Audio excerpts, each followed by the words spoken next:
Hey guys, Chris Dorry here. Today is a big thank you for getting me to 750 subs. I'm releasing my rookie structures for Supercoach and AFL Fantasy. And before I start that, what I'll go through as well is I'll complete really a whole field across all the positions in both Supercoach and AFL Fantasy, really based on, I guess, scoring upside and really, I guess, putting job security to the side a little bit there. So hopefully that's interesting as well. And I'll also go through some of those perhaps popular picks and some others that maybe just fell short of my list as well. So hopefully this video really gives you a complete and comprehensive look at all the rookies that are, I guess, of Jamara price and below for both Supercoach and AFL Fantasy. So hopefully this sets you up for the year, and with, I guess, a week of preseason games just about to head upon us, well, I guess this is an opportunity where you can really look out for some of these names as well, because hopefully quite a number of them are playing. So let's get stuck in. And before I start, I thought I'd also mention, given this is a long video, I've included timestamps. So if there's particular sections you want to go straight to, just head to the timestamps in the description below and you can go straight there.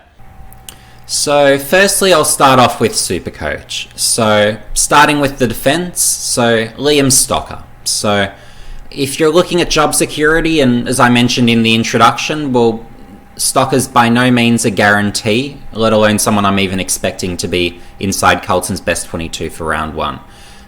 Some of the reports from the preseason seem to indicate that he's improved and taken a few steps up.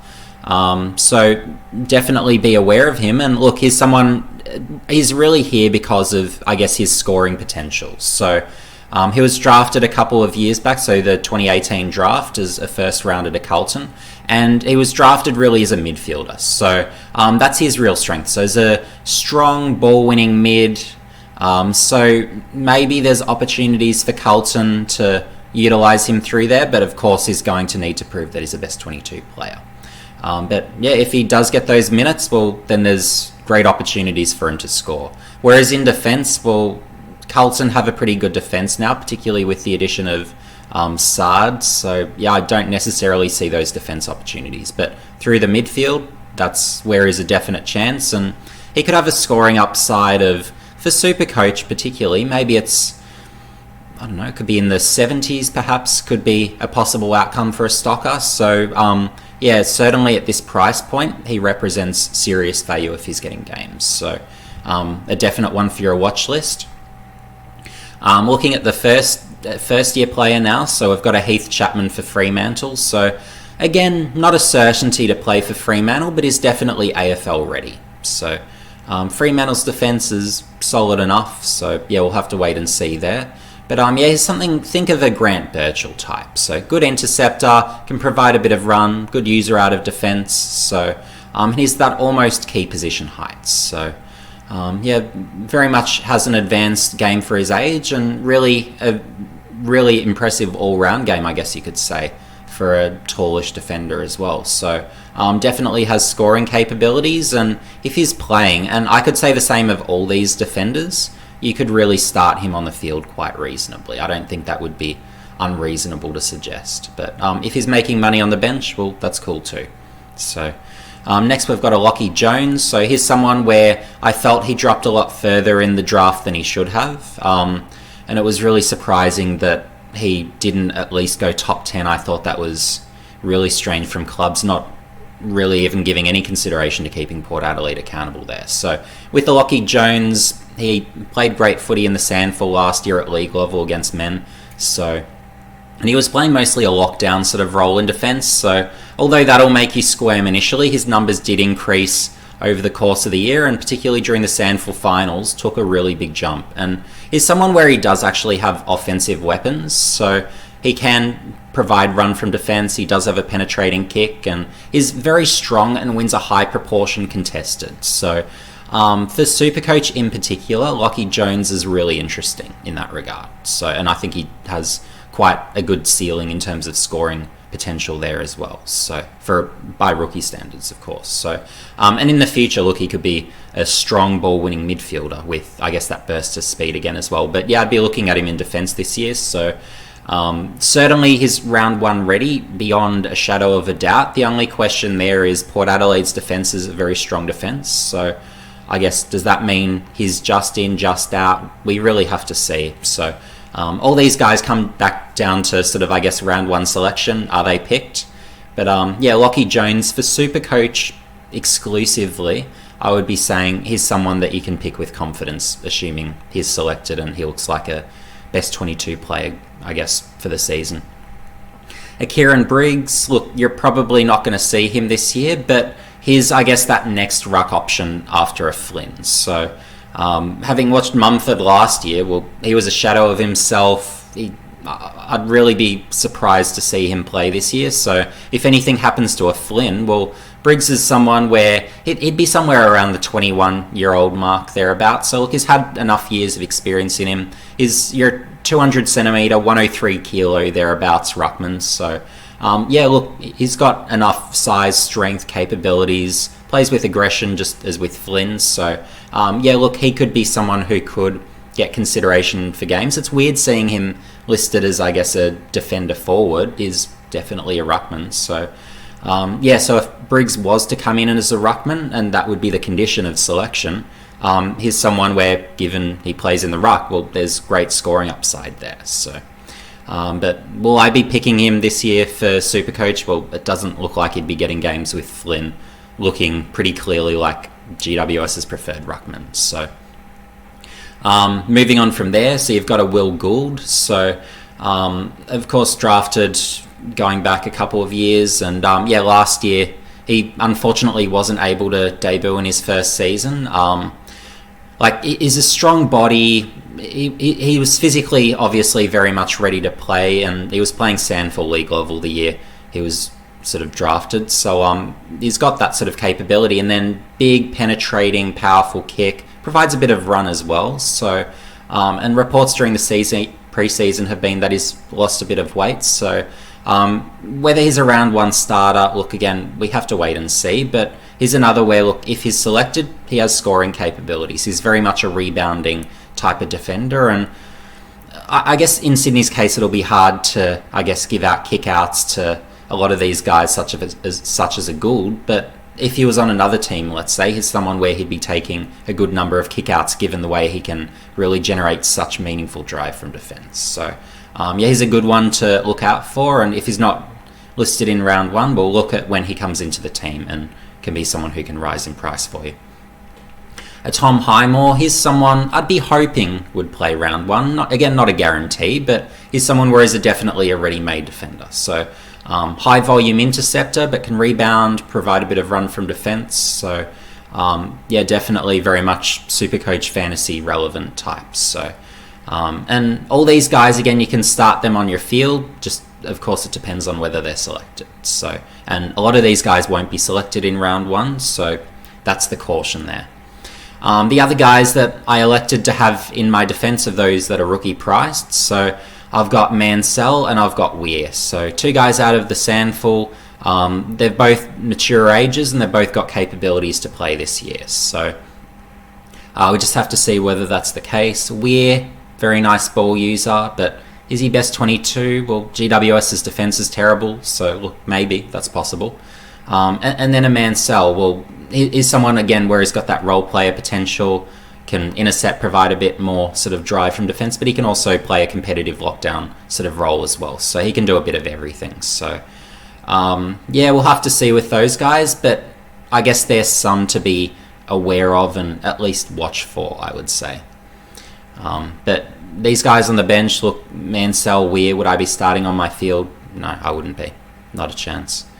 Moving on to the midfield, so Paddy Dow, look, he's not, I guess you'd prefer sort of sub 200 guys, but look, he's cheaper than Jamara, so by technicality, I still consider him rookie price, so I included him. He's someone where, as a junior, look, I had him high on my draft board, and there is still good chances for him to develop, and yeah, it's sounding like from all the preseason reports, he's gotten stronger, is using that explosiveness a lot more as he was as a junior. So if he's winning at contested and exploding out of stoppages, well, I guess that makes him a relevant midfielder and someone Carlton should be looking at very closely at the selection table. So yeah, if he's being picked as a midfielder, well, then he's someone where he should definitely be on your radar for selection as someone for strong consideration. Moving down the list, you've got a Will Phillips. So the talk is he probably won't be a round one debutant, unfortunately, but if he was to be, he has really among the highest scoring upside on this list. I'd say probably second to a Robertson, I would say. So looking at where he was a year out from the draft, well, he was at that point basically where Matt Rowell was that year before, if not even, you could say, a smidgen ahead. So, but unfortunately for Phillips, there was no Victorian under-18 play at all, so he had no opportunities to impress or develop last year. So as a result of that, he obviously won't be anywhere near where Rowell was when he came in and debuted. So that's the thing to be aware of with Phillips. But again, he's someone where strong contested ball winner, high volume accumulator, you could say, has the burst of speed. So again, there's a lot to like there, and he's someone where when he does come in, he'll score great. So I wouldn't be worried about that at all. Again, these guys you can start on the field, absolutely. And again, all these midfielders, you can start on the field if you want to. So just depends on structure. Are they even named? So we have to see with all those things.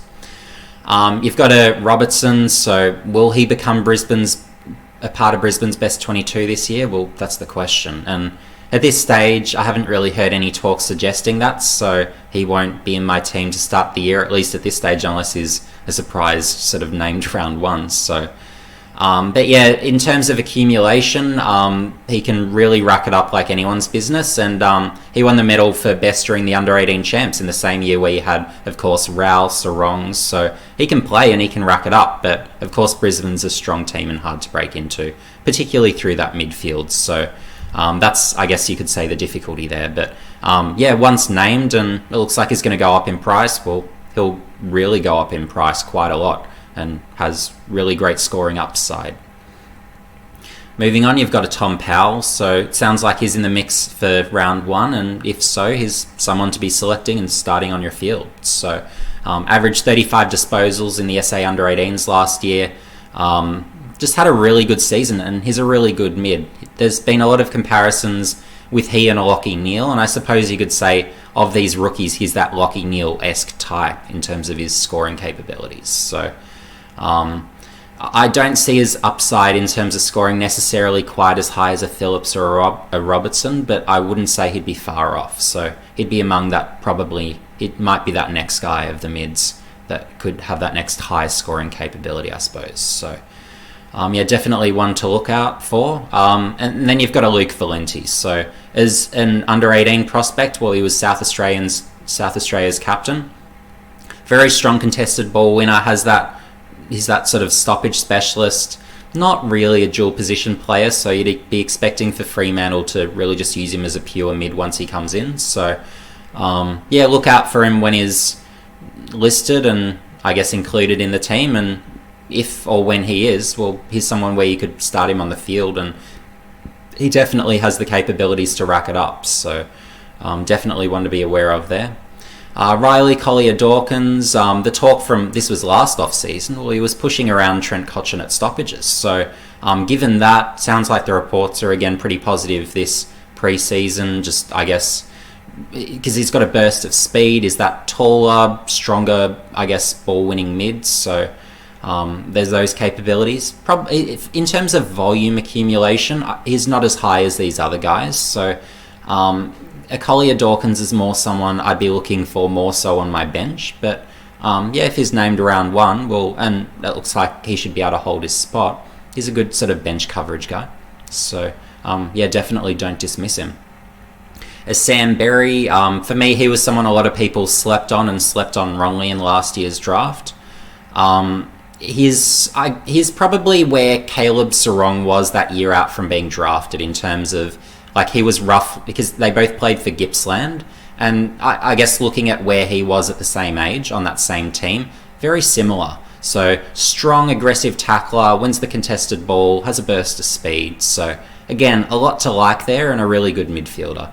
Could play some forward minutes, but he's a midfielder, and I'd expect Adelaide to be playing him through there. So if or when selected, Berry is one that I'd be, again, pretty comfortable starting on the field, assuming he's playing through the midfield. So yeah, you definitely could, particularly in Supercoach, because he's more that, I guess, contested style player. So If it's fantasy, I'd probably say more so he's a bench guy. So next up we've got a Goulden, so very outside, but he can rack it up. So just going based off memory, he'd be something like a 28 disposal a game from the NAB League a year out from his draft, so he can really rack it up. Hits the scoreboard a little bit, so you'd be expecting him to play mostly on a wing, a bit across half forward, so that's the sort of role you'd expect. More of a fantasy style scorer, but someone in Supercoach I'd have pretty comfortably on my bench, and if he's listed round 1, which I suspect he will be, well, he's a pretty safe pick, I'd say. Moving on with the names, Eli Smith. Look, we have to see if he's going to be named, but if he is, look, he's a previous, I believe he was a first round pick for Brisbane, and it was several years ago now, so he's had a number of years developing on the list, and it sounds like he's ready to take that next step and really be introduced to the team. It sounds like probably on a wing, so we'll see how that goes. But yeah, another really capable midfielder, and I think one that, and he's got some contested capabilities as well there, so has a bit of that. Again, he moves pretty well, has a bit of speed, so look, here's someone where he'll find enough and he'll make you some money, so a good bench option without being someone I'd necessarily start on my field. Trent Bianco, he can really rack it up. Again, he would have been mid to high 20s disposals in the it would have been, I think it was still called NAB League then when Bianco was running around, so but yeah, very much outside, but good skills, high endurance. You could play him probably wing, halfback would be the sort of role he'd be sort of contending for Collingwood. So look, if he's named, have him in your team, he'll do really well. You could even, in defence, I guess you could say, have him on your field, so he does give you that option also. He doesn't have to be restricted to the bench, but more of a fantasy style scorer, I would be saying. So but yeah, don't know if he'll be selected. We really have to see how young Collingwood want to go, and I guess what their ideas are behind their selection this year. Cooper Stevens, he is a ready-made mid, but of course Geelong's midfield is loaded, so we'll have to wait and see what happens there.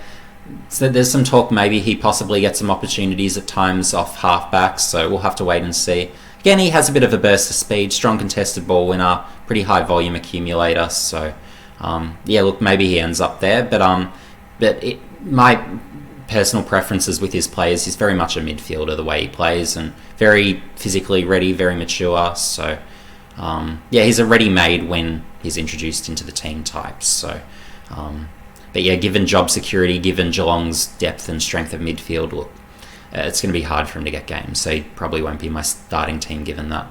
But very good bench cover if he is in there and is likely to hold his spot. So moving into the ruck, so Lloyd Meeks. So here's someone where very physically strong. He's a ready-to-play ruck. So if a Sean Darcy is hurt, or if his development doesn't come along any further, maybe Meek even could contend for that number 1 ruck if that were to be the case. So he has a ready-made ruck, so we'll have to see if he gets opportunities, basically. If he does, he can score fine.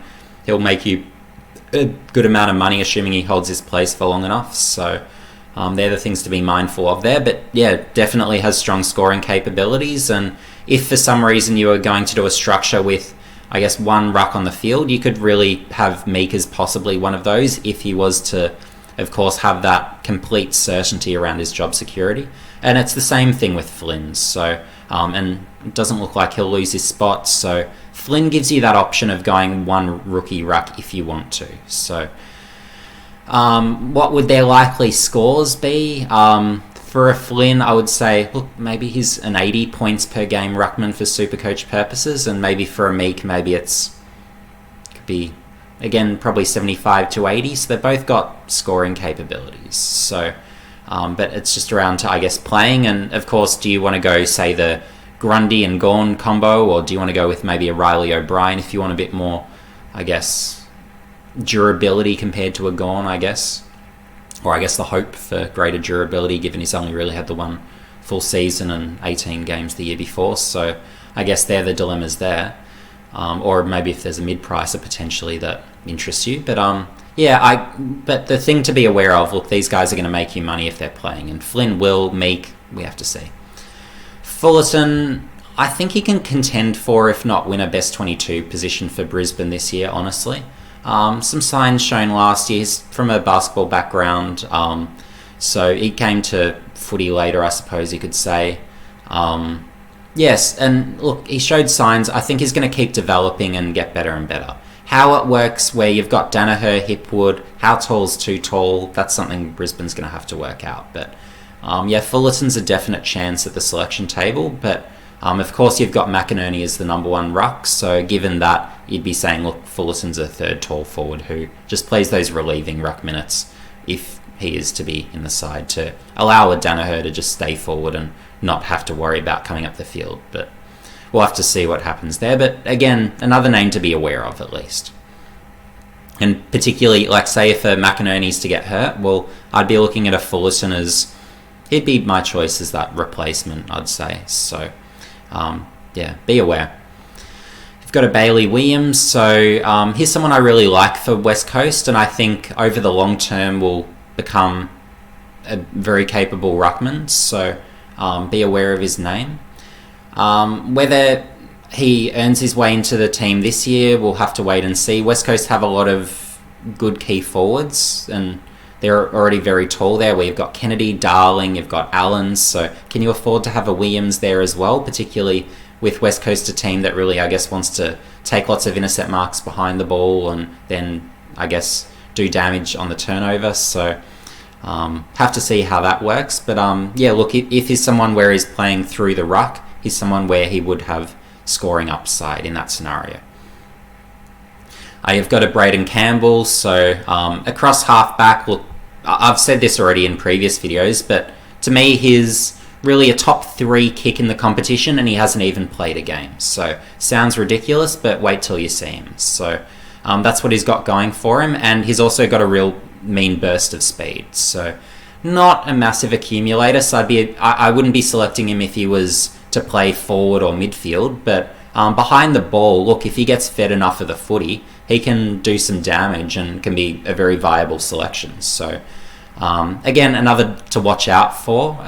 And it sounds like he should be around one selection from what I can gather. So, one to consider. And look, there's a few forwards that are a little bit more expensive, so it's really weighing up, will a Campbell score enough and generate more cash, or will one of those guys like, say, an Impey or a Danaher or a Zeeble make more money? So they're the sort of things when you're weighing up, is Campbell a good option there? And look, I think he could make similar money to those guys. So you have to have them all really bunched into that same conversation if you're looking at those types. So a Coleman Jones, so here's someone where I look at him very much as an underutilized player by Richmond.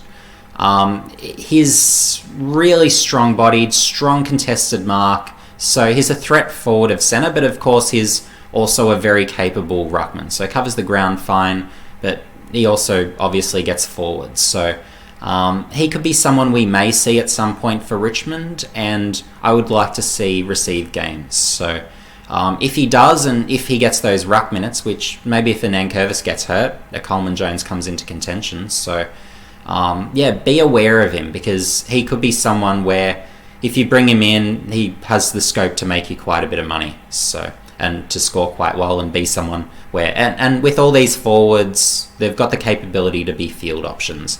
Maybe a Scott's probably more of a bench guy, but look, all of these guys can score pretty reasonably if they're listed, that is, of course, and named for round 1. Tom Campbell, if Goldstein's hurt, look, Campbell probably would be, I would imagine, that ruckman in his place. Maybe a Tristan Jerry might be a chance, but we'd have to wait and see how that works out. But be aware of Campbell, particularly at his price as that DPP option. And look, again, if he's playing ruck, well, he'd be a 29-year-old, I'd say, roughly at this age and stage. So, look, he's a ready-to-play guy, but it's just obviously there's not the opportunities. So, so currently he's obviously that depth guy. But, look, again, if there's a Goldstein injury, Campbell becomes very interesting very quickly and could score very, very well. And McRae, we'll have to see if he's named round 1, but very good midfielder. He's someone where for Oakley, given how loaded their midfield was, he had the likes of Rowell, Anderson, Phillips, You had Reece McGuinness, he couldn't even fit into that midfield there. Same with McRae, forced to play a lot across half forward. So he didn't necessarily get those numbers as a junior that perhaps he could have had he played more in the midfield. But the good thing to know with Finlay is, although he's a few centimetres shorter than a Jack, he's more advanced than Jack was at the same age. So a year out from the draft, Jack wasn't really anything notable. Even halfway through his draft year, he wasn't all that impressive, and then that second half of draft year came good. Whereas with a Finlay, well, a year out from his draft, he was a pretty decisive first rounder. So yeah, look, Finlay's exciting, has pretty much identical game, has the evasion, has ball winning capabilities in his own right, but his skills are better than Jack. So better on both sides, more reliable kicks. So, but you get all the same other tricks with him. So he'll be a very good player for a long time, and it just comes down to, I guess, how soon Collingwood want to introduce him into the senior team. But look, if it's up to me, I'm putting him in round 1, because Collingwood, they have a good first 11 or so, but after that it really drops off, and they really need their youth to come through. So I guess we'll see if Buckley has the same idea there. So then we've got a Scott. So here's someone where he'd be a 25-year-old roughly, plays outside, good skills, can run a little bit. So yeah, we'll have to see if he gets games, what position it would be. I'd be assuming sort of a wing half forward sort of role if he is. So more of a fantasy selection, but again, at this price point, well, that's still obviously fantastic for Supercoach. So if he's named round 1, look, you can put him on your bench, and yeah, you'd be hoping he just holds his spot basically. But if he does, he'll score fine, given he's that mature ager, ready to go. He can find enough of it without being a huge high-end accumulator. So that's why I'm not necessarily talking about him as a must-start on your field. James Rowe, ready to go small forward, best small forward outside the AFL last year, just in terms of hitting the scoreboard, crumbing. He's got all that craft down. The slight reservation you could say with him, so he's not going to play midfield, so don't be looking at that and thinking of that. He's a crumbing forward, so he's going to score accordingly. But he should score well. His mature age, he's those few years older, so he's ready to go. But the element to his game he's missing is really the forward pressure. So if ever he's to lose his spot for Adelaide, it would be due to, I guess, complaints about his forward pressure not being up to scratch. So that's the thing to have, I guess, as a back of mind consideration. But for Adelaide, I'm not necessarily seeing a better option. So and then a Waterman, well, he's just signed for Essendon, so congratulations to him. And yeah, off that 4-goal effort. And he's someone where, if you look at his waffle numbers through the second half of last year, well, as a forward, he absolutely exploded. So brother of Jake, of course, shorter than his brother, but a very strong-bodied player. He also has midfield capabilities, so that's something to be aware of. But last year he was playing as a forward, and I guess we'd have to see whether he has the tank to play midfield, because he hasn't done that really recently. So, but yeah, very much someone where, look, if he's named round 1, given the price, well, and he's a ready-to-go mature ager. So yeah, he'll have an impact, and look, his scoring will be up and down, but look, that's fine. Minimum price is playing, so an absolute perfect sort of selection for your team. So to go through the defence rookie options, so straight away you notice, well, Isaac Chugg, that's a lot of ownership. So there's been positive reports out of Collingwood that he's going really well, but he's someone where if Collingwood are playing, look, that's surprising given the way he was playing as a junior. And look, if he is playing in Collingwood's best team, I'd be imagining it would be more as a lockdown defender. So yeah, I don't see the scoring upside with Chugg, certainly this year at this point in his development. He's a very raw player, and not a high volume type by any means. So it's a bit confusing seeing that sort of ownership, and he's someone who won't be in consideration for my team at all. So now you've got a Fife, so that's a very high percentage ownership. I can imagine that's only for the sake of being, I guess, just a donut on the bench, basically. So if that's what you're picking him for, sure, you could do that. But is he going to play? No, he won't be in the mix for Gold Coast this year. So you can be pretty confident on that. Moving on, any other players of interest that I would consider? Nick Stevens is one to be aware of for the future. High volume accumulator, can provide rebound from defense, but can also play through the midfield as well. So is that, I guess, tall type, whereas a 192-ish. So maybe there's some intrigue there. A Brandon Walker maybe for the future, but not this year. Bailey Laurie, look, he's reasonable, sort of, I guess, as an option. As per with my team here currently, there's some that I believe will score better, but I don't necessarily think that his scoring will be bad, where, like, if he's listed in round 1 and you're struggling for options, let's say you want a defender and you've only got maybe 1, maybe 2 of these guys listed and there's really no one else, well, yeah, you can pick a Laurie, that's okay. He's someone where he's got class, he'll play, he's really a small forward, can push up the field also. I don't know why he's got defense status, that's to me a little bit odd, but yeah, classy forward, brings the forward pressure. He's someone where he has the scope to maintain a position in Melbourne's team if he's selected. So I guess that's the angle to look at a Laurie, but if you pick him, he's a bench option. He's not someone you'd have on your field. So, and he could make enough money to get by. So he could score a 50 average would be fine. He could be 45 to 50, so suboptimal, but yeah, look, that could be enough if you really need that, I guess, scoring bench guy. You've got an Isaiah Winder, or as I hear a lot of the WA people say, Winder. So he's someone where he's a really terrific talent. So note his name down. He can play midfield, he can play forward, he can play back. He was playing mostly Waffle Colts last year, but won a good amount contested, so that's obviously very Supercoach friendly, but high production and really just impacts the games everywhere. Good skills, has some pace. Yeah, so it gives you a lot of options. There's been some comparisons to a Sean Burgoyne, so yeah, someone to watch the development of with interest. I haven't necessarily heard any signs or suggestions that West Coast have any plans to play him this year or at all, or certainly not early, but yeah, be mindful, be aware of him for the future, I'd say.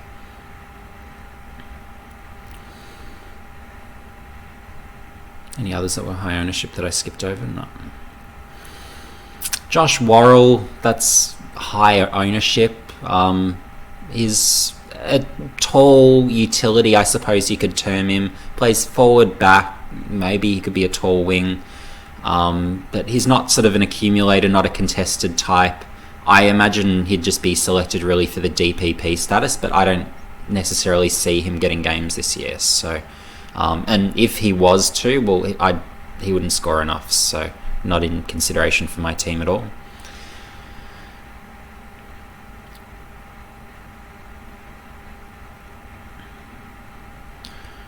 Rory Thompson, I think that's really just going for a previously established player, but he's too shut down for me. I wouldn't touch him.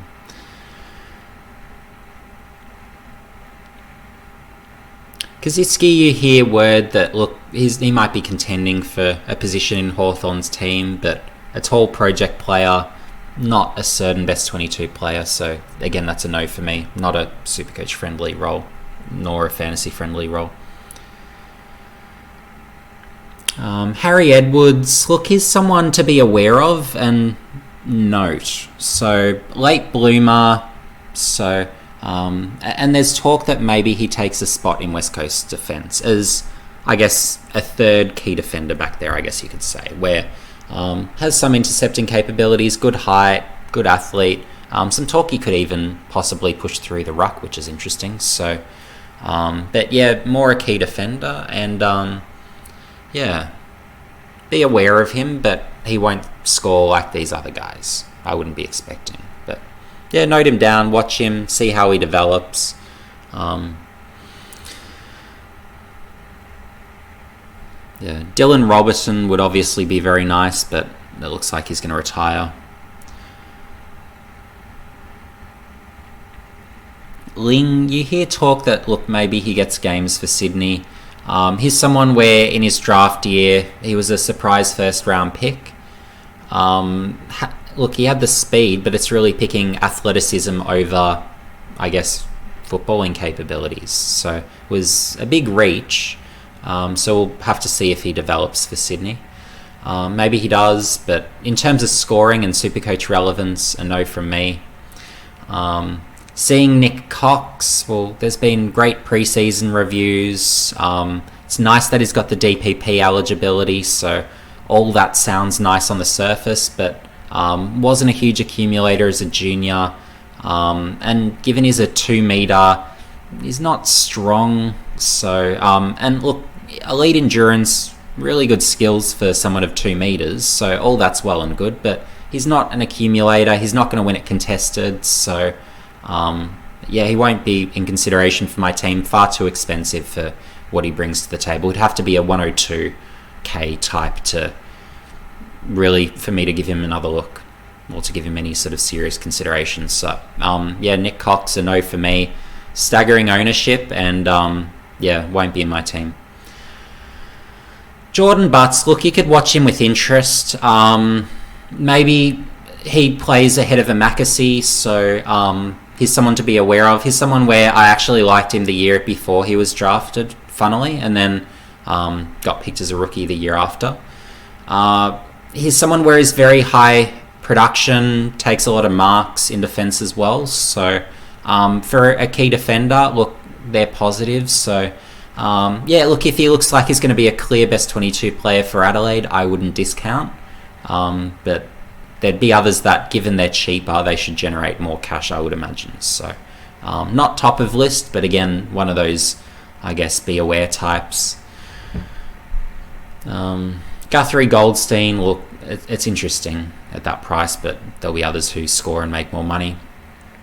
Denver Granger Barras, look, that's really high ownership, and surprisingly so. I guess people are just thinking, look, early pick, he's a chance to play, and look, he's a chance to play. He could be a best 22 player for Hawthorn this year, but he's not going to create you adequate cash. So he's a shutdown style type, very competitive, really good sort of competitor in the air, can intercept, so that's what he's got going for him, but not a rebounder, not someone Hawthorn would in any capacity really be looking to get the ball in the hands of.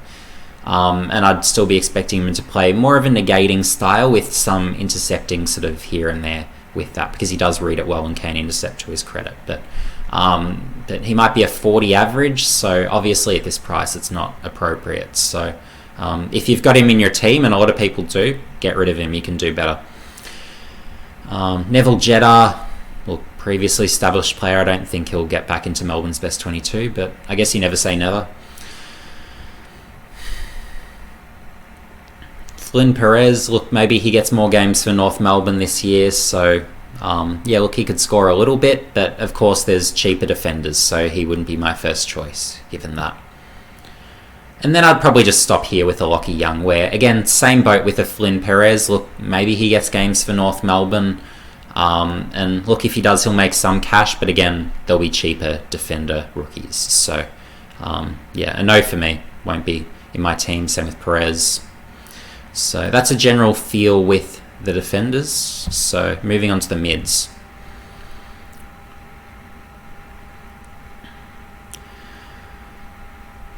So New Church, look, he's forward eligible, but I can go through him here and now.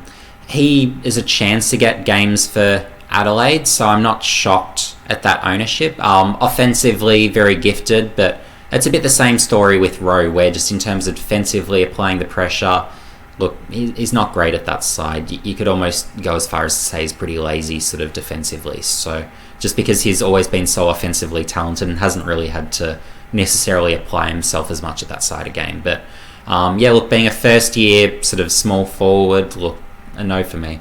You can find better scorers and guys who are going to generate more cash than that. Jack Ginnivan, look, possibly a similar story to a New Church, where look, he could make money and he might be a chance. You could see a Ginnivan more up the field more, has good skills, so you could play him maybe on a flank, could be forward flank, half-back flank, could be wing, maybe midfield at a push. So we'll have to wait and see there, but yeah, I guess a name to be aware of if he's named and getting games in the right spots. Alex Davies, look, had he been in an open draft, he would have probably gone first round, most likely. Tall ball winner, decision making's a bit of a query. don't think he'd be best 22 for Gold Coast this year. They've got enough good mids where they shouldn't have to necessarily play him, or if it is, it's more for a taste, I would have thought. But look, again, better scorers here, so and given job security also, look, he's not for me this year. But look, the price helps him and obviously helps him have that ownership position. But yeah, again, there's better midfielders, others that'll make more money, so he's not in my side.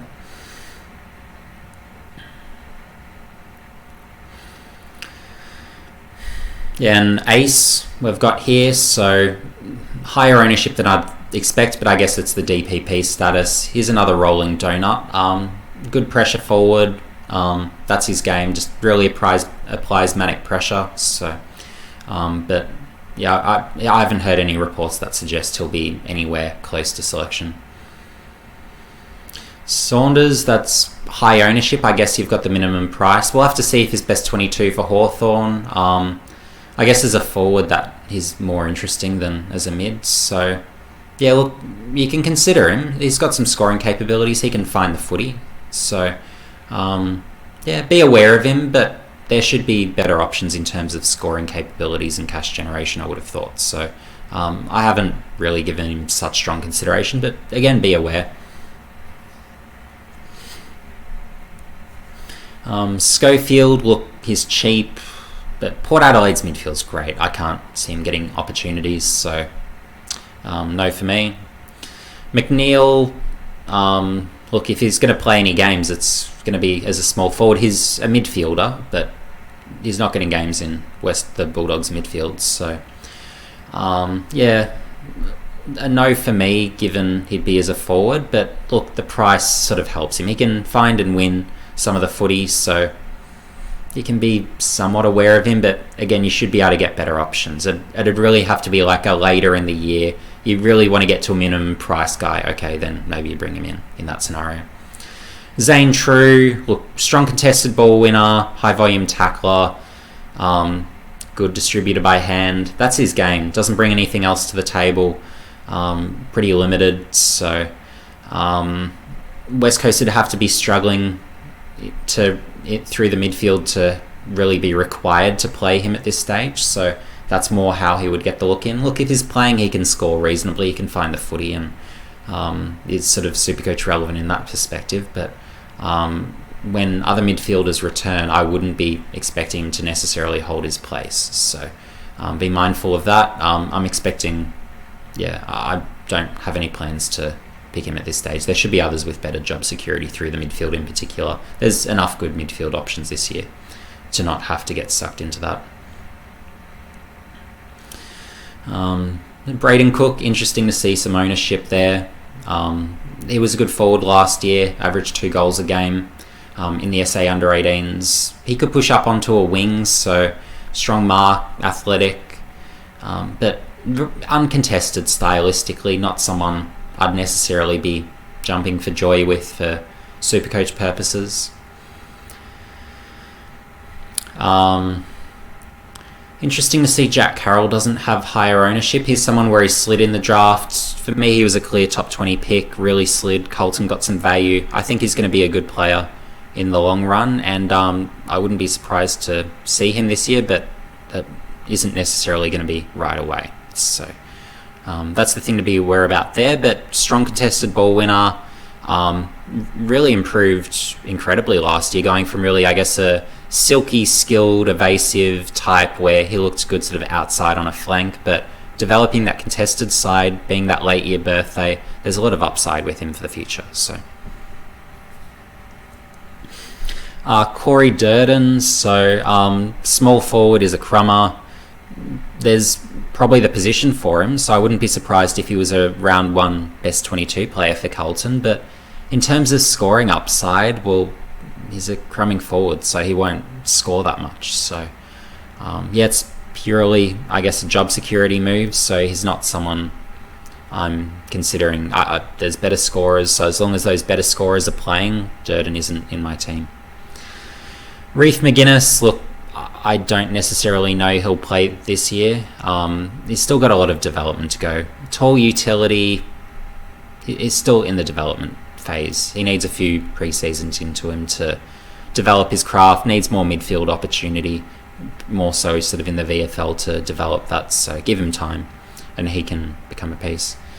Poulter, look, he was finding the footy as a junior, so you can be aware of him in that much, but I wouldn't be expecting to see him this year. And if you did, well, instead of being as a midfielder, it's probably more so sort of, I guess, as a maybe sort of a medium to tall marking forward. So, yeah, that's probably more where you'd see him if you did. Because as a midfielder, look, he still needs to develop that contested side and become a lot stronger at that. He just needs to attack the footy more. So,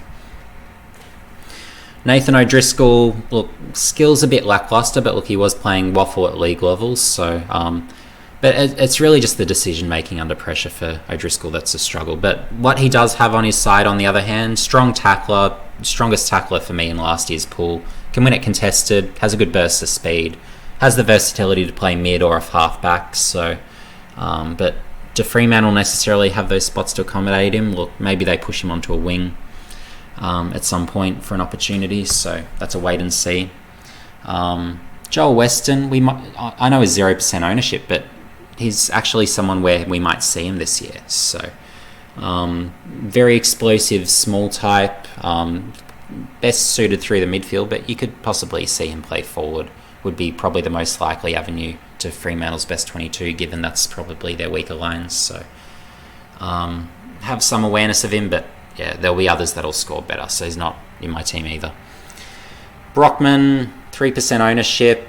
Yeah, look, he could possibly get games for Hawthorn. It'll be interesting to see how quickly they get him in. Has the speed, brings the forward pressure, has some skills, capabilities around goals. So, look, he's a talent, but he's a pure small forward. You're not going to, for AFL purposes this year, see him through the midfield, I wouldn't have thought. And he's not going to find enough of it to be fantasy relevant and make you the cash generation you'd want. So he's a no for me for those purposes. But yeah, look, he could be a player for Hawthorn. I'm not going to discount that, but we're talking Supercoach here. So Connor Downey, look, very high percentage ownership.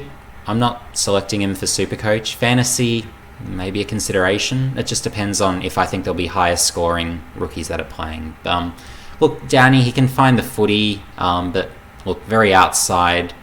And yeah, his Supercoach and AFL Fantasy numbers won't be as high as a lot of the other midfielders. So if you're picking him, look, it's for a bench spot. You don't start him on the field. No way.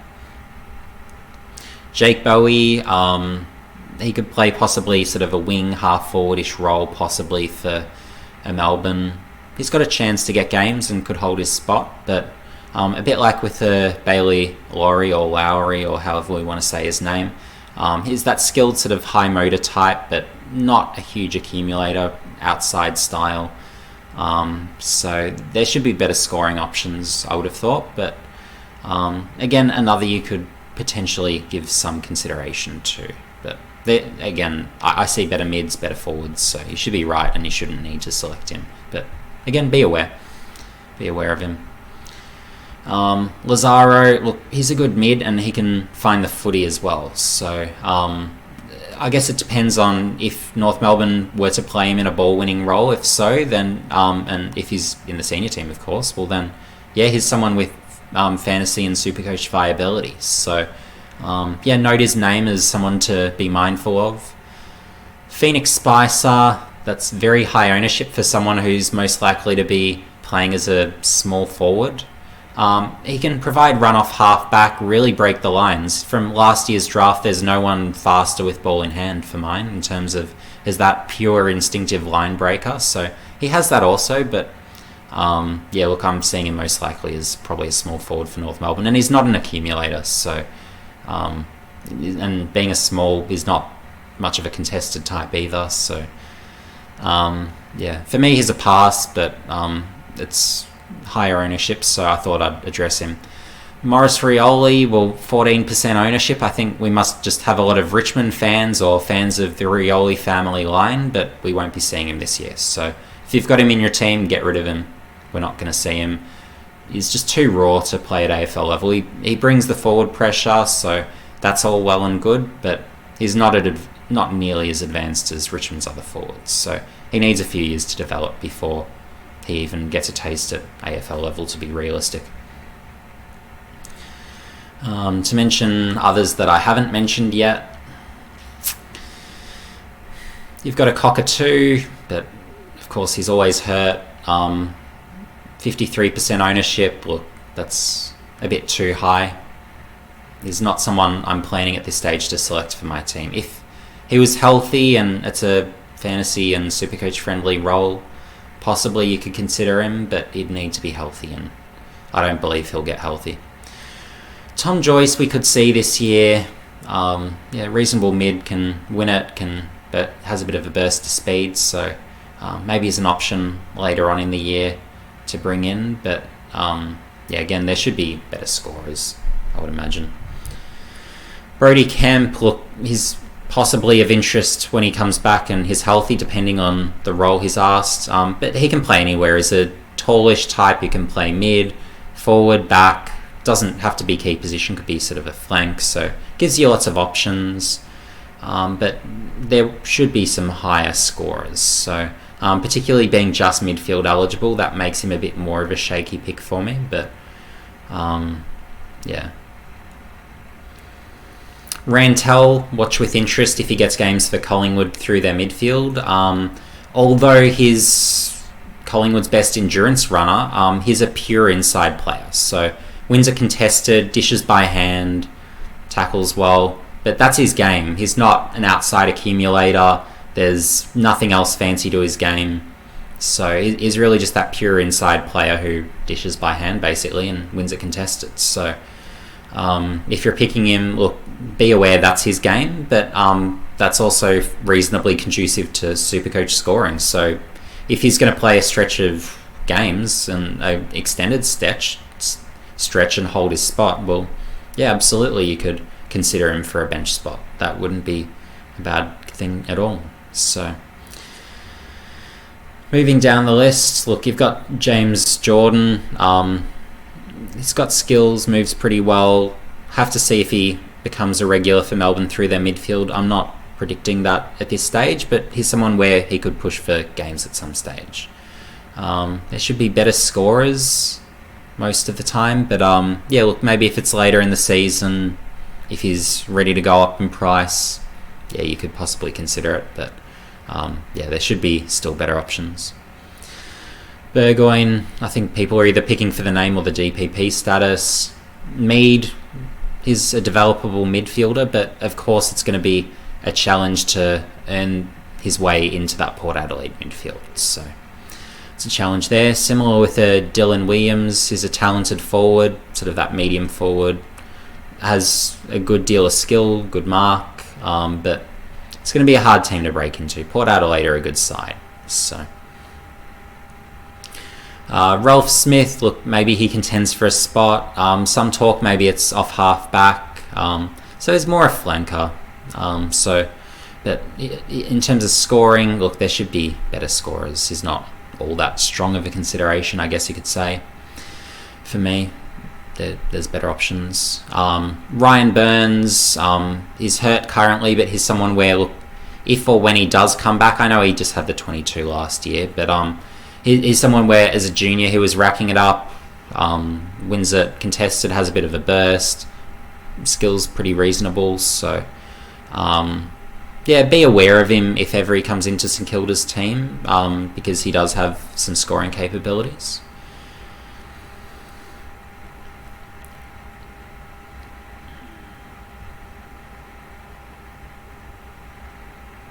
Hutchings, look, given his age, look, if he's to become a best 22 player again for West Coast, he'll make you money. But whether he does or not's another question, and I'm not suspecting he will be that guy.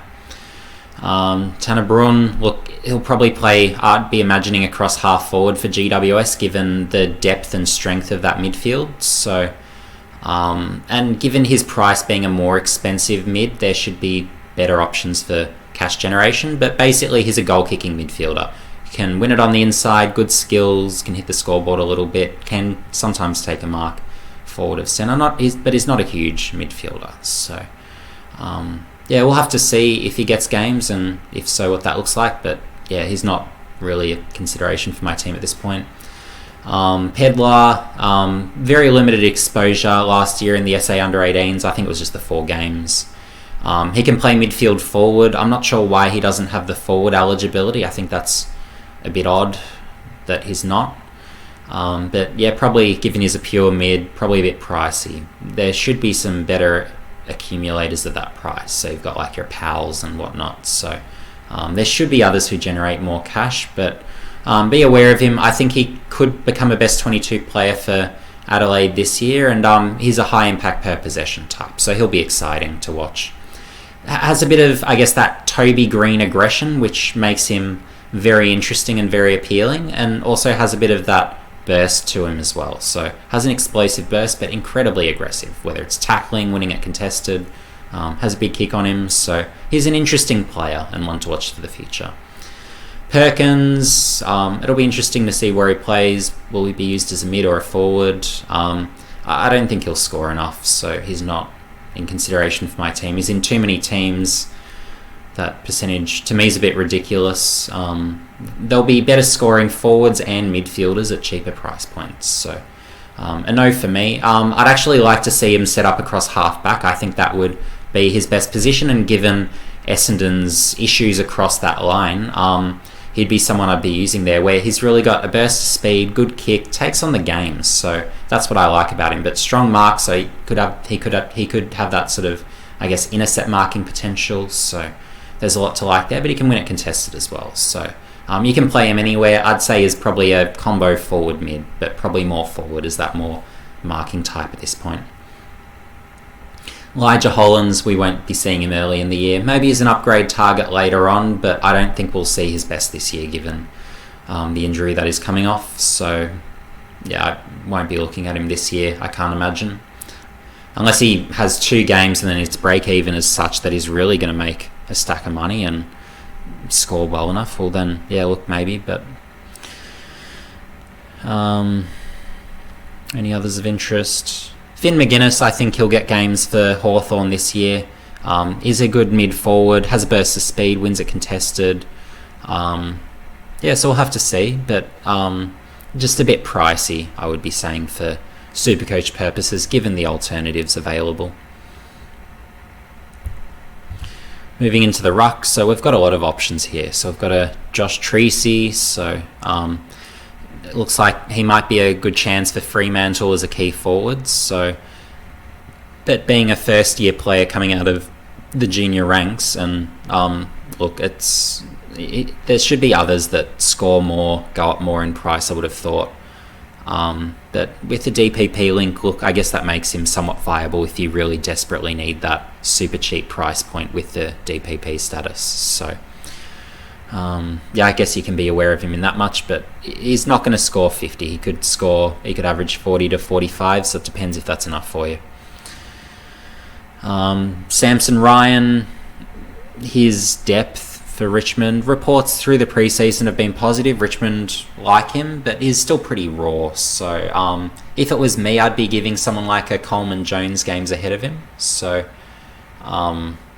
yeah, be mindful of that. I'd be playing Coleman Jones and Marby Olchol ahead of him still. Yeah, so that's where I'd have him.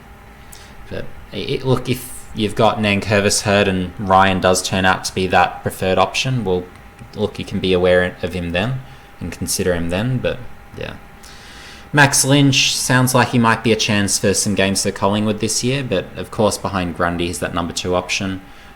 Elite endurance athlete, but otherwise I'm struggling to see what's impressive about his game. So I'm just not quite seeing him as that best 22 type. So unless he's really improved like crazy over the last sort of year or so. Because yeah, his VFL form, his junior form, just, I don't know, nothing all that impressive to me. But has the motor, has the endurance, so have to wait and see there. Comben, if he wasn't hurt, maybe he'd get games for North Melbourne. Hayes, if Port Adelaide had injuries, maybe he's someone that they could bring in. He's had a few years in the system. He's a developable and sort of able enough ruckman. Can play a little bit forward as well, so have some awareness, but look, you should be able to find others that will get games. I don't know if Hayes will get games. It's going to be hard to earn that spot given what's ahead of him, because you've got Lysette and Laddams, of course, who are both capable ruckmen in their own right for Port Adelaide.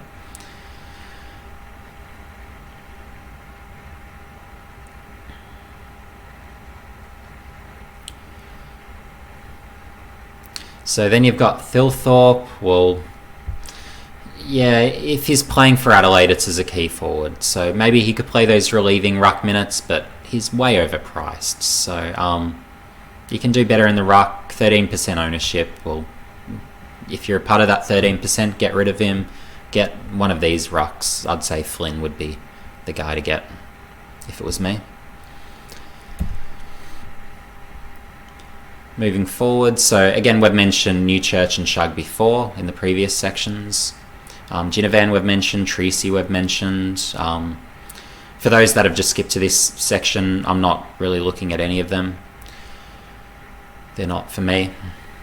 There'll be better scorers. Saunders we've mentioned. Again, be aware of him. Look, you possibly could consider, but he's not in my team at this stage. There should be better scorers, I'd be hoping. Cook we've mentioned, Durden we've mentioned. So again, high ownership. So if you've skipped to just the forward section, Durden's a no for me. He's a crumbing forward. He won't score enough. There's better options. Beau McCreary, he could get some opportunities for Collingwood. I think he's a genuine contender for a spot as a pressure forward, but of course, given the role, there should be better scorers. Poulter we've mentioned. I don't think he's best 22. And I don't think he'll really push for games this year. Brockman, again, mentioned. He's going to be a crumbing pressure forward, so no, a no for me. Bowie we've mentioned. Lowry we've mentioned. You can consider for a bench spot if you're really struggling for forwards at some point, but there should be better scorers. Ford, he's an interesting one. So he's a utility. You can play him anywhere. Forward, back, mid. He gives you options. Strong mark, has some evasion. He has some tricks, so he could be a chance to get some games this year. But given the strength and depth of North Melbourne's midfield, I can't see it being through the midfield. So maybe it's forward, maybe it's back. We'll just have to wait and see there. But will he score enough? I think there's better scorers. So maybe if he comes in later in the year, you can sort of check out how he scores in his first and second games and maybe consider him if his break-even's looking good. But I'd say there's probably better options. But look, at least have his name marked as someone to be aware of. And if he doesn't debut this year, well then maybe he's of interest next year. Spicer, look, the ownership's too high. He's not going to find enough of it to briefly put what was in the previous sections. Rioli, again, I've already mentioned him, but no, he's not going to play this year. Probably won't play next year either. Worrell, again, I've mentioned, hard no. Probably won't play, and if he does, not scoring. Cockatoo needs to be healthy. Joyce, we've mentioned, be aware of him, but there should be better. But look, if he comes in later in the year, that's when he becomes possibly viable. Connor McFadden, he's someone I like, and I like quite a lot, but unfortunately is hurt at the moment. He's someone where, as a junior, I would say he's Fife-esque in this regard. So he's got the contested side as that tall, sort of ball-winning midfielder, so he's got that, but then also as a forward, he's a really dangerous mark and he can hit the scoreboard. So he's an interesting and very developable player. If or when healthy, if he is to get games for Brisbane, I would be very open to considering him for my team. I think he's got some scoring upside like a lot of these guys here. So note him down and be very aware of him, whether it's for this year, whether it's for next year. Probably more likely next year, but note his name down as someone to be very seriously aware about, because he can play. It's just he hasn't had chances yet. Lynch we've mentioned in the ruck section. High endurance, but given he's probably not going to be the number one ruck with Grundy obviously there, even if Grundy's hurt, it's not sort of clear that he would be. So you've still got the likes of Darcy Cameron. So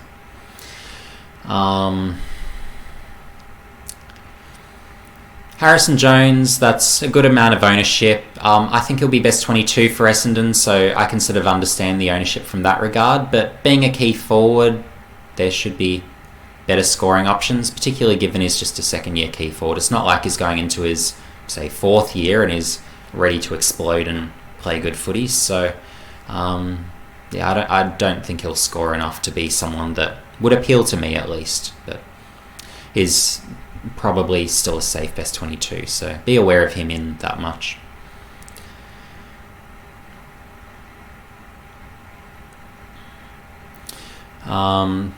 For Nathan Kruger, look, there's some talk maybe he contends for a key defence post, so look, be aware of him. He was drafted as mature age, hasn't had any opportunities yet. I think he'll probably get a taste for it at some point this year from sort of, I guess, my feel from what's coming out of Geelong. So, but will that mean he scores? Well, look, he's been more of a key forward, so I haven't seen much of him in defence, but there should be better scorers as forwards, even when he does come in. So, but have some awareness at least that he's probably going to play at some point. Comben, we've mentioned. Bergman, he's viable. If or when he's introduced, I think it's more a case of when than if. I think he should get games this year. I see him as someone where he's most likely to play off half-back as an intercepting type, and he can provide a bit of runs. So, that sort of makes him interesting. So, as a medium sizer, so think of him as that possible bench option if it looks like he's going to hold his spot. So be aware. I think he can be a long-term best 22 player and be a piece for Port Adelaide, possibly as soon as this year. So, have awareness of him. And, consider if or when he comes in, particularly if he comes in later in the year. He's that type where you can bring him in, and as long as it looks like he's going to hold his place, he should score fairly reasonably, given sort of half-back wingers a friendly enough sort of scoring role, you could say.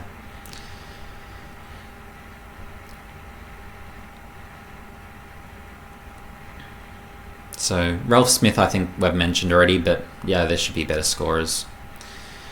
Oliver Henry, that's high ownership. It is a definite chance to be playing in round 1 for Collingwood, but I would advise caution in terms of, I guess, prospects for scoring output. So, look, he's a medium marking forward, has some hops, but he's not really much of a ball winner. So, so there should be better options. Like, just thinking of his numbers top of mind, like, he might have been a 10 or so disposal game player in the NAB League. So, do you want that at AFL level for someone who hasn't played in the last year? I don't, so not a consideration at all.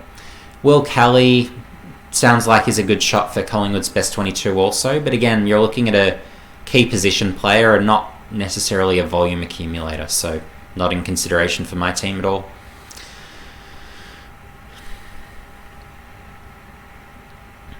Warner, interesting if he plays, and particularly interesting if he plays through the midfield. Has some aggression, wins a high proportion contested, so be aware of him in that much, but not necessarily best 22 this year. So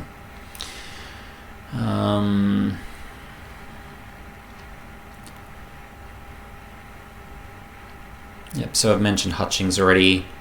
You've got Ned Cale.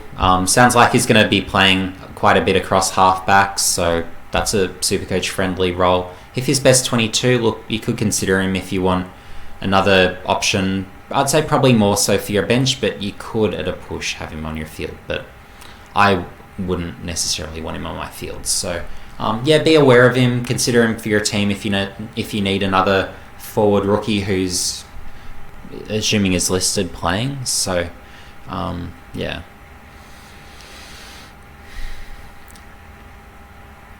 Sam Philby was a first round pick last year, and as a mid, but I don't think he'll be best 22 this year. I think there's other Carlton mids who are ascending quicker and should get games sooner. Perkins, we mentioned, the ownership's too high for what I'm expecting his production to be. There'll be cheaper rookies who score better and may even hold better job security in addition to that.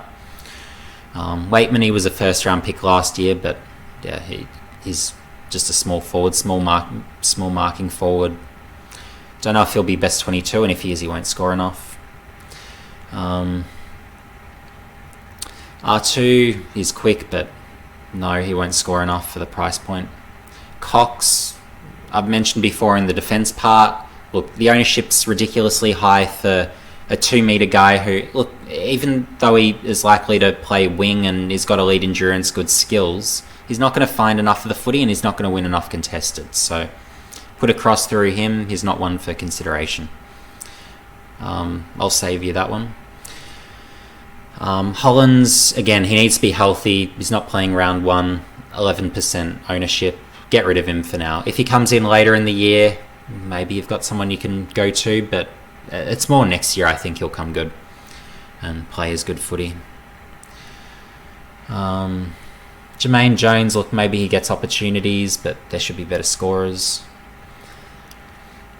Liam Henry, I'm surprised his ownership isn't a little higher than it is. Very capable forward. He can play sort of as your marking sort of smallish athletic forward, but he can push up the ground as well. So could possibly push midfield-ish, but he'll play more sort of half forward pocket. But he can find the footy, good mark.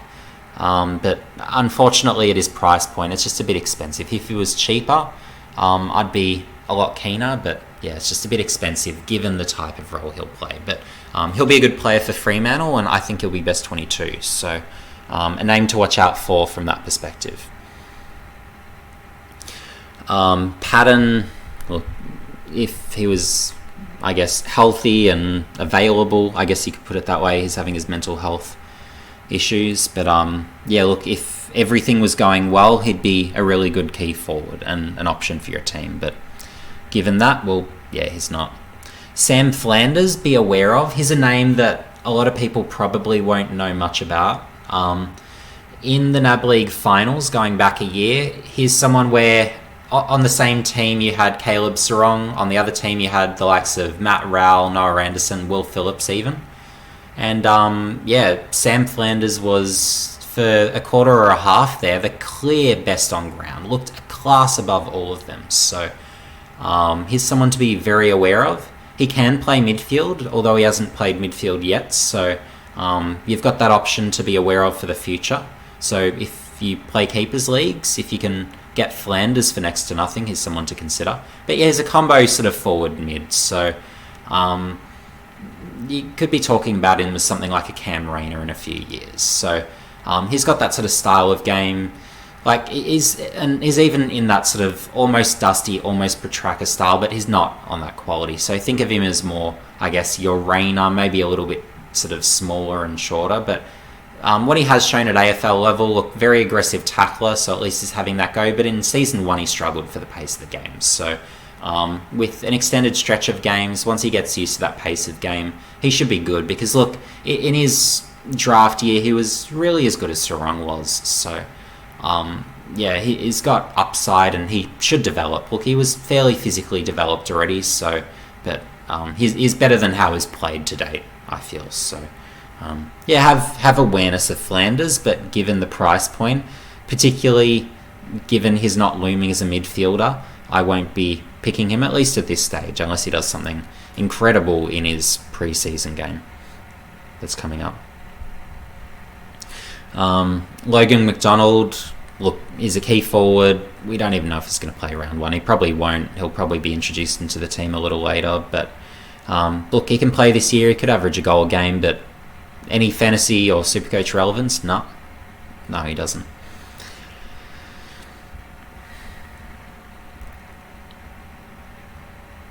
Mitch Lewis, look, he'll be best 22 for Hawthorn. He's better than his average. He'll go up in price. But of course, is he Supercoach relevant? Well, it's a bit pricey. There's cheaper guys who are going to go up more in price. So again, no for me. Phil Thorpe, I've mentioned before in the ruck section. Look, the ownership's a bit high for someone at his price point, particularly given he's going to play as a key forward. You've got Riley O'Brien. He's the clear number 1 ruck, Phil Thorpe, if he's playing at AFL level, just plays those relieving minutes. But you've got guys at much cheaper price points who should average similar but more likely better. So there's better options than that. Rusco, look, he was getting games for Collingwood here and there, at least last year. He should go up in price a little, but he's not someone I'd be investing in. And then, of course, you've got Jamara, so I'll stop at Jamara, given he's the number 1 pick, so that's technically the cutoff with the rookies. But yeah, Jamara, look, he's a deep forward number 1 option inside 50. It's not even clear yet whether he'll play round 1. I'd be picking him round 1, as with a lot of these other kids, but yeah, don't know if that'll be the case. And look, he'll be fantastic to watch. He could take Mark of the Year this year. So he just flies that often, and he just has these incredible moments. But will he score enough to be Supercoach or Fantasy relevant? Certainly not, and certainly not at that price. Not this year. So yeah, that's a pretty comprehensive wrap of the Supercoach rookies. Thought I'd also do the same for AFL Fantasy as well for those fantasy players. So I won't double up with the same comments from Supercoach, but nonetheless I thought I'd do the same for fantasy. So Highmore, Stocker, Bianco, Briggs, Chapman, Mansell, Weir and Gould. So they're my defenders. So the big difference that you'll notice, so in the Supercoach I had Jones, whereas in the fantasy I don't. So the reason for that, look, Jones, if he's playing for Port Adelaide, I'm assuming he would play more of a negating role. Assuming that's the case, his scoring would be lower than a lot of these other guys who might have, say, more offensive styled roles. But also for Supercoach purposes, Jones is just a high volume contested type. So he can win more than 50% contested. So yeah, given that, I haven't gone with Jones in fantasy for those purposes, those highest scoring defenders. So, yeah, and then the difference was in Supercoach, I went Bianco in the midfield bench, but I could move him into defence. But yeah, on the field, look, given his that sort of, I guess, outside but high accumulator, look, that's a spot where you could pick him with confidence if he was to play, but we don't necessarily know if he'll be selected around 1. And yeah, so moving into the mids, so Phillips, Powell, Valenti, you've got Goulden, got Berry, Collier-Dawkins, Stevens, Rantel, you've got Carroll, you've got Lazaro. So you've got a few cheaper mids here, mostly because a lot of the mids who were in Supercoach aren't necessarily priced all that well. So yeah, that's, I guess, the big difference there. So then moving on to the rucks, Flynn, Meek, Fullerton. Again, we've mentioned them already, but I'd be pretty comfortable with all of them. Robertson, look, again, yeah, it's just unfortunate he doesn't look likely to get games for Brisbane at this point. But yeah, once he does, just as with Supercoach, he'll score great. And same with Phillips, he doesn't look like he's necessarily playing round 1, but if or when he breaks into that team, he's got some scoring capabilities. McRae, Campbell, Eli Smith, Campbell, and then you've got Scott. So yeah, I've gone roughly in terms of in preference, I guess, of where I'd position them in terms of, I guess, where I'd have them on the field. So hopefully that gives you a bit of an indication. Also with the emergencies, relatively the more preferred. And then again, you've got Rowe, you've got Waterman. As my extra, I've gone Hayes, but he'd need games for Port Adelaide, not necessarily happening. But yeah, I just wanted to go with, again, those guys with scoring capabilities that would play, in this case, fantasy relevant sort of roles. So going through some of the others, so we will have mentioned a lot of these already, but you've got True, Mead, Kemp. So a case of, I guess, a lot of them, it's not enough job security necessarily. There should be slightly better scorers. True could score well, but again, he isn't an optimal player for West Coast. Mead, again, look, Port Adelaide's midfield's good, so it's going to be hard for him to break in.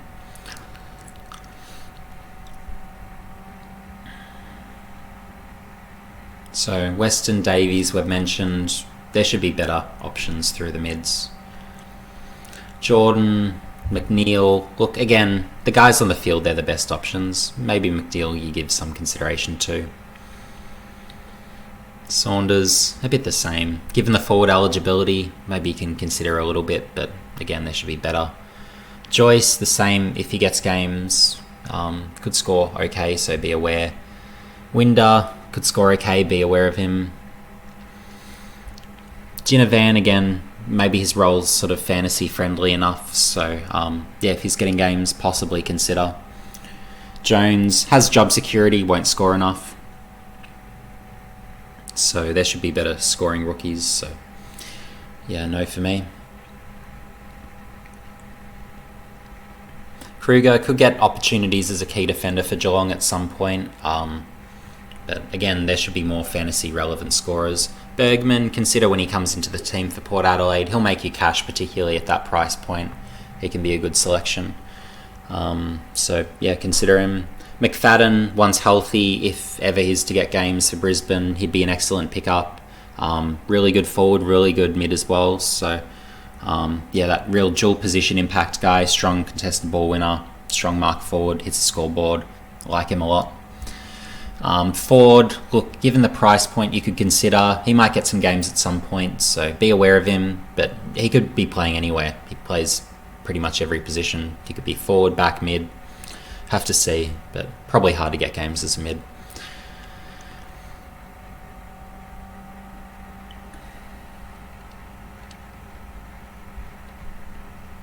Treacy, sounds like he'll get games for Freo, but again, scoring as a first-year key position player, well, he should be able to do better. But given the DPP status and as someone who'll play, if you're that desperate for bench cover and making a few small dollars, well, look, you could.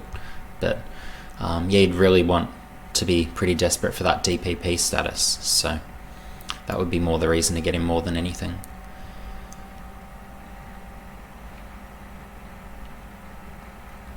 Jeffrey, look, he could possibly get games at some point for Gold Coast, and he can play forward, he can play back. He'll probably play forward if he does get games this year, as that high leaping marking forward. But in defence, that's probably where he's more interesting, as that interceptor. So, but unknown if he gets games this year or if he becomes best 22. But he could have been a first round pick had he been in the draft, in terms of like the open draft, rather than being able to be pre-selected by Gold Coast. Worrell, again, I'll mention it again here, for even though it's a lot cheaper in fantasy, there'll be better scorers. He's a no for me. And I'm not necessarily seeing the job security there either.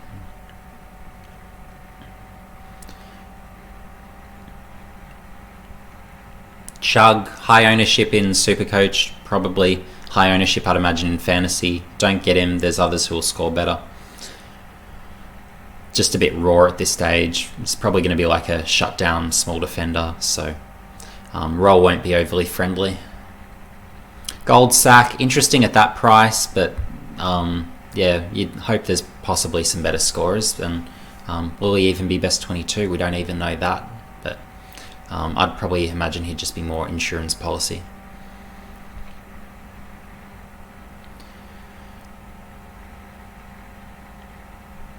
And I should also mention about, with the defenders, I would say these five are fine to have starting on the field.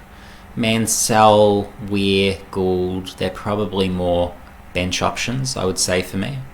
Going through the mids, I would say these guys here, these seven, would be the ones that I'd be comfortable having on the field. When we get to the likes of Rantel, Carroll, Lazaro, look, they're more bench options for me. Going into the rucks, again, Flynn and Meek, they're fine on the field if you need to and they're playing. Fullerton, given if his playing is more of a forward, he's more of a bench option. Going through the forwards, you could really start any of them, any and all of them on the field, really. So that would be fine. Rowe, bench for me. Waterman, bench for me, but both good bench options and pretty safe in terms of at the selection table, I should mention.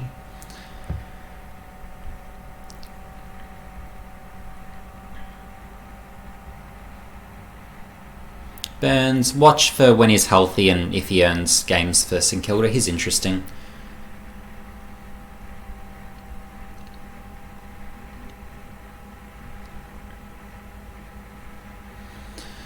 Lynch, look, maybe he gets games for Collingwood, but unless he's playing number 1 ruck, there'll be better scoring options. Kelly, key position player, there'll be better scorers.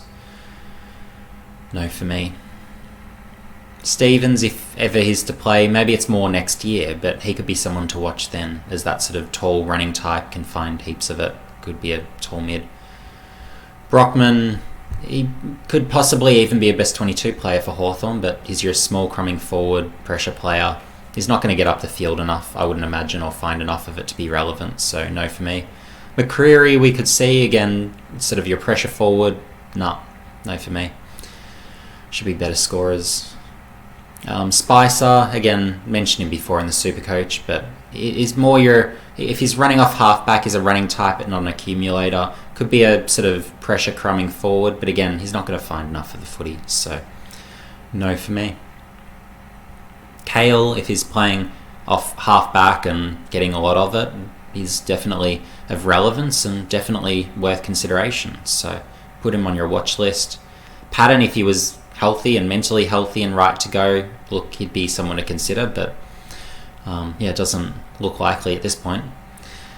Samson Ryan, as per mentioned in the previous video, look, his depth at this stage, I'd be playing a Coleman Jones and probably even a Marby Ochoa ahead of him, but Richmond seem to like him and reports have been positive, so you never say never in terms of getting games, but he's a ruckman and pretty raw for me at this stage.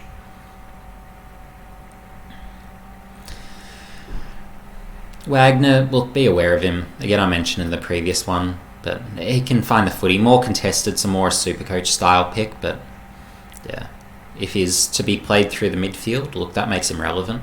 Durden, I'd imagine, as with Supercoach, he'd be high percentage ownership, but again, he's a crumbing forward. I don't think he'll score enough. There'll be better cash generation options, so pass for me. Downey, again, there should be better scoring mids. Like all the mids I've got here, I would imagine would be likely to outscore him.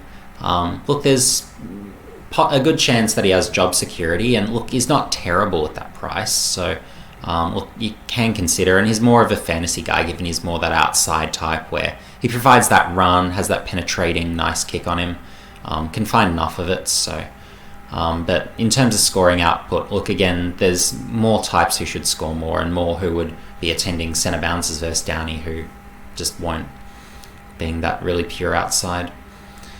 Phil, again, I've mentioned him before, first round pick, he's a mid, but it's going to be hard to get games in Carlton's midfield this year. I think that midfield will be more competitive for spots.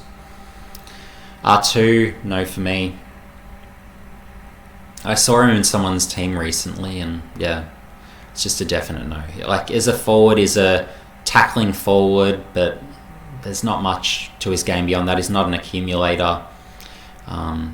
If you had him running off half-back, well, he can provide run, but he's not racking it up. So Jordan Butts, I've mentioned him before, but have him on your watch list to some extent, where he's a high-volume mark and disposal guy for a key defender, and he could play ahead of Mackesy. So somewhat interesting without necessarily being someone I've got in my team or that I'm considering that strongly, but interesting. Nathan Murphy, maybe I could have mentioned him in the previous one. Maybe he's a shot for Collingwood. I don't have him in the best 22, but there should be better scorers, I would have thought. And he's someone where he runs off half-back mostly. Maybe Collingwood try him on a wing. I don't really know what they have in mind for him. Homsch, good price, but he's not going to score well if he's playing. Brooksby, good price, but he's not best 22. He's not better than McAvoy, and I wouldn't pick him ahead of even Seglar, and Seglar isn't anything crash hot either.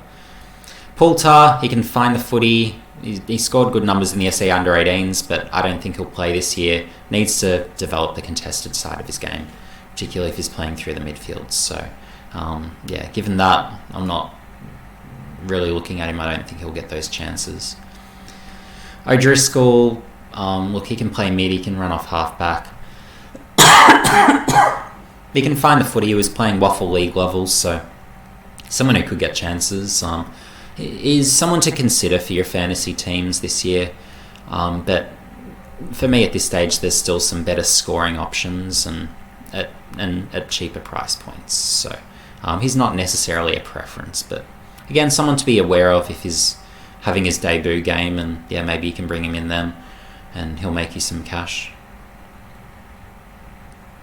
Connor Idun, I think, is a chance to break into GWS's best 22 this year, but look, he's a role player, he's not an accumulator, so yeah, I wouldn't be necessarily investing in him, but given the scarcity of, I guess, defense options that will play, because if you look at these, you might only get maybe 2 of these guys playing round 1, so given that, look, you could give him consideration in that much if you're really desperate, but yeah, there should be better scorers, so he's not someone I've got on my shortlist.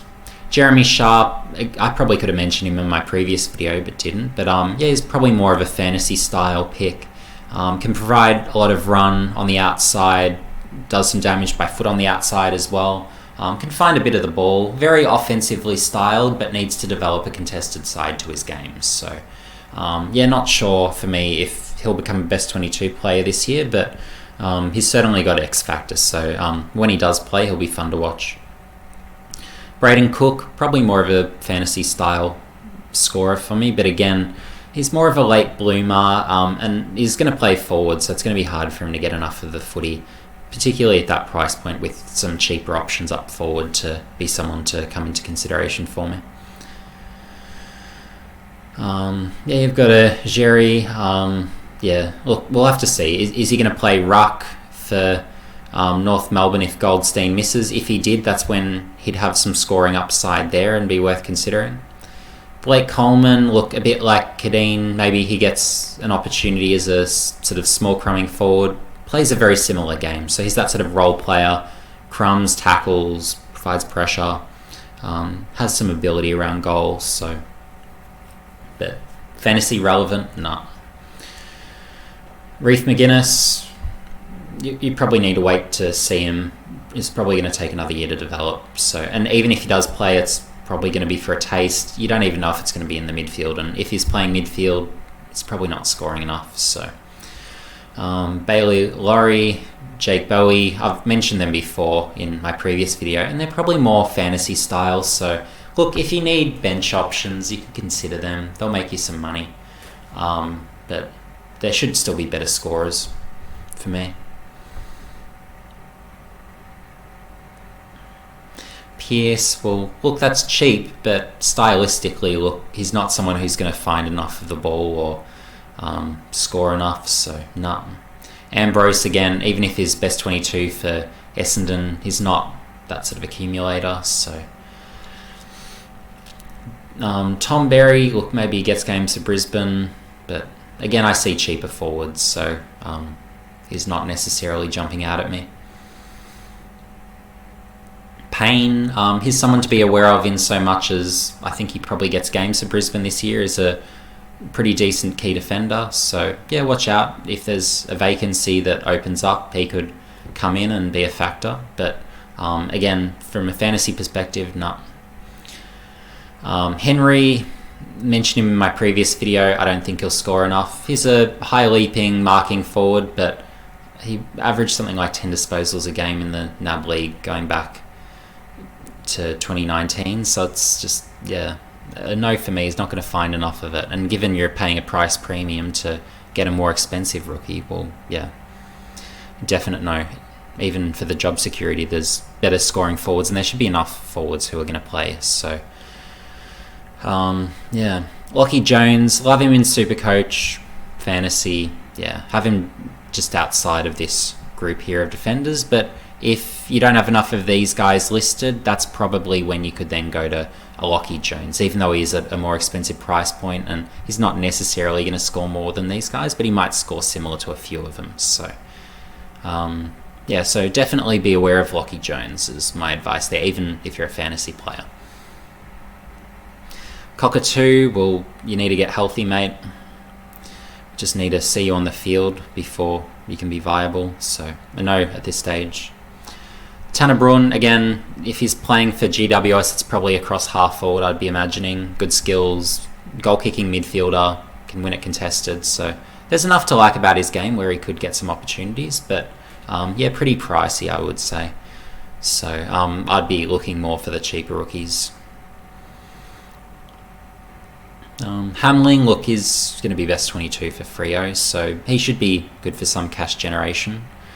So yeah, look, you could possibly have him on your radar. I wouldn't say no. But yeah, it's just, I'd say again, you can get cheaper rookies. So unless you're really struggling for guys who can play, look, you should be able to do better, I would have thought. Pedlar, look, he's a forward mid, impacts games in both positions, very aggressive, as I mentioned before. But again, price point, it's just probably a bit high for me. So yeah, I like other options more. Flanders, as per in Supercoach, is pretty cheap. So and he's someone who can come good. So yeah, we'll have to wait and see there. But yeah, it just depends on role for him. So he's a good forward, good midfielder. He was excellent in juniors. He was every bit as good as Sarong. Again, as I mentioned before, that final series, terrific. And in that final against Oakley, against you had the likes of Raul Anderson, best on ground, best for that sort of half, just incredible footy. So yeah, he's a player, and he's one to watch for the future for keepers players. Perkins, not too expensive.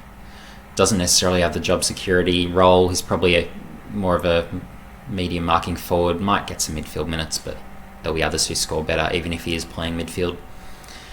Cox, he's a trap. Don't get him. Overpriced, has the endurance, has the skills, but he's not going to find it. Won't accumulate enough to be worth that price tag, no way. You can get cheaper options who are going to make you more cash generation.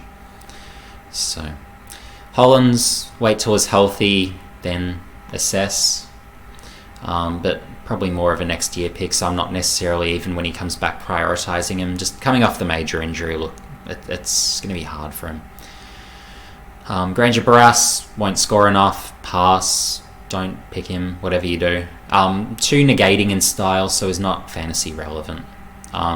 He can intercept, and intercept quite well, reads it very nicely, but yeah, he's not going to do enough of that this year to validate, certainly at that price point. But even if he was cheaper, I'd be looking at these other guys outscoring him pretty comfortably. So hard pass.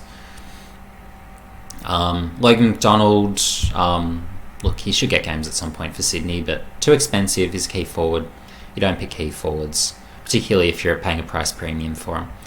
Thilthorpe, same story, too expensive. He's going to be mostly a key forward for Adelaide when he's playing. Pass. Vardy, look, if he's playing, he makes you some cash, but yeah, you can do better at cheaper price points with guys like Flynn. Ugle-Hagan, so I'll stop here for the fantasy section, given we've gone through all those who are technically rookie priced. I consider rookie priced if you're pick one or cheaper. But yeah, again, Jamara, he's key forward, number one option near goal. He's not going to score enough, so not relevant for fantasy. He'll take mark of the year possibly, so but he might average a goal a game, but he's not going to get it done in fantasy. So to go through my sample structures, so for Supercoach, it's pretty straightforward. There's one defender on the field. The reason for this is, although there's quite a number of defenders that I like, the reality is that there'll be lots who won't be playing in round one. So given that scarcity of probable options for round one, I think it's only really appropriate to be fielding one rookie. So, and for me, that's pretty clearly the right balance. Look, if there are a whole lot of other defence rookies that suddenly became eligible, absolutely, have a second on the field. There's quite a number of defence rookies that really do have scoring capabilities. But of course, I guess it's just about making sure you have the right number and having enough. So looking through the midfield, well, here we've got 3 on the bench, but you've also got 3 on the field. So I'm pretty confident having 3 on the field. There's enough scoring generation potential. So, and even if there's some guys here who aren't necessarily playing, well, I'd be happy to go sort of from guys off my bench, or maybe there's some other guys who I've spoken about before that could come in. So yeah, look, for me, 3 midfield rookies on the field is right. I've toyed with having Flynn as my R2, but given, I guess, the scoring potential of a Gawn and Grundy, it does seem unwise to do so. Like, if Flynn averaged 80, that would be awesome, but I think that's realistically probably his upside. So, and I think you're probably going to get more in the 70s. So, yeah, and if you're getting captain scores off Gawn and Grundy, well, that's the opportunity cost. So, maybe for some structures, maybe that works. But my recommendation, just to minimize risk, which from learning off Selby, learning off George's Supercoach, I feel is probably the way to play it. So I'd be going the 1 bench rookie, and that would be Flynn for the meaningful cash generation at that.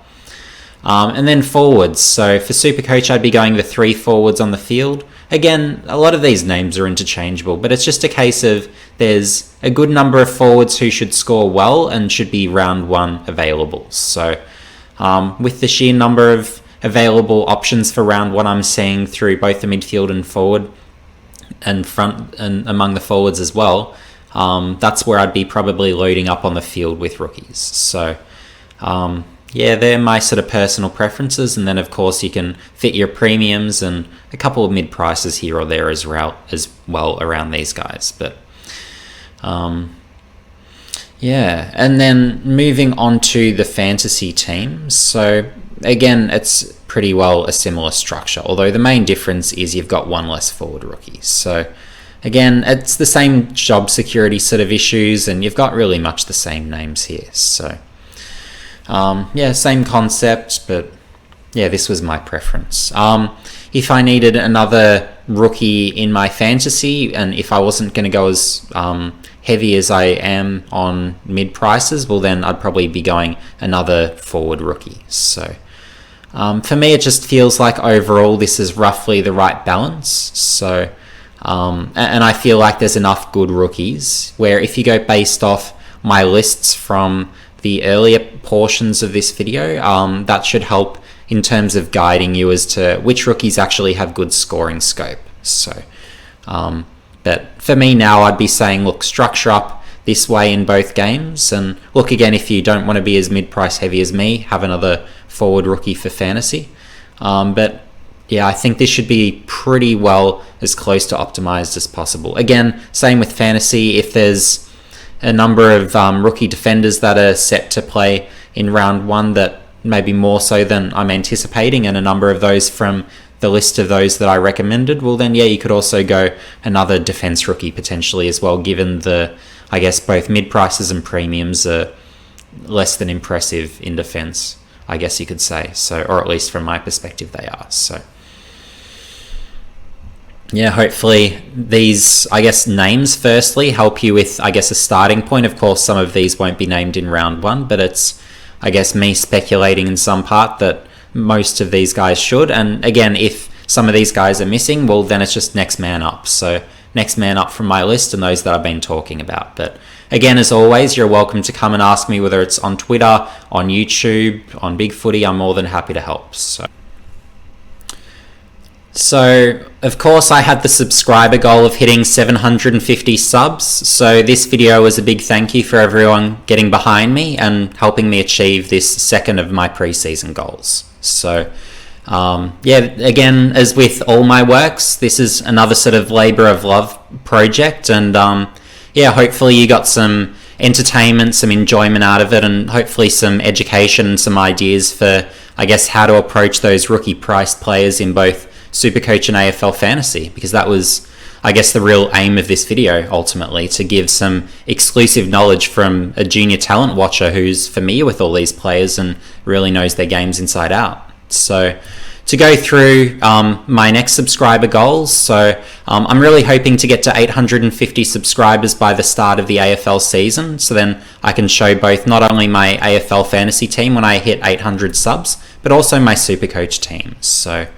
yeah, so that should be fun, and yeah, I'd be interested to hear some opinions, because I'm sure there's going to be some unique players and maybe a couple raise some eyebrows. But yeah, I've been in going through my team with George the other day.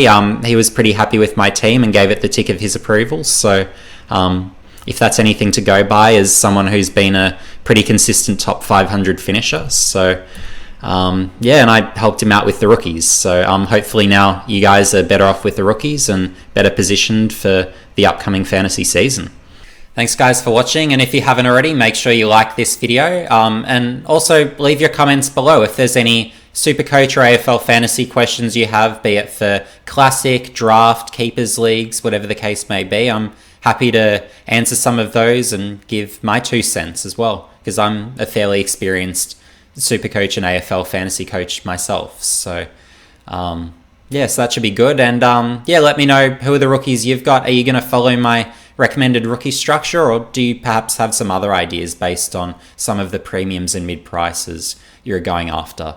But certainly for my own team builds, I always look at I guess those rookies first, and really making sure I've got the rookie scorers that sort of, I guess, suit the dynamics I want for my team, and then I really build out from there. So yeah, hopefully that helps you guys out with your list builds, and then you can pretty easily slot in your premiums and whichever underpriced mid prices you may have as well. So yeah, thanks guys, and see you in the next video.